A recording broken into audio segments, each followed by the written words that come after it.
এক গ্রামে নদীর ধারে এক বানর আরেক কুমির থাকত। তারা ছিল ভালো বন্ধু। কুমির প্রতিদিন বানরের কাছে বেড়াতে যেত। একদিন কুমির বলল, বন্ধু, আমি তো প্রতিদিন তোমার বাড়ি আসি, আজ তুমি আমার বাড়ি যাবে। বানর রাজি হলো।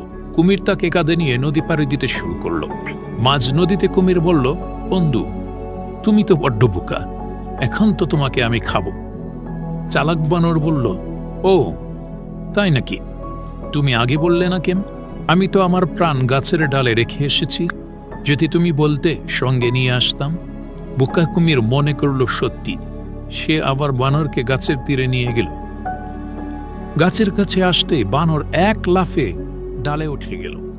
সে হেসে বলল, বন্ধু, বোকা তো আমি না, প্রাণ কি গাছের ডালে রাখা যায়? কুমির লজ্জা পেয়ে ফিরে গেল। বুদ্ধি দিয়ে বিপদ থেকে মুক্তি পাওয়া যায়।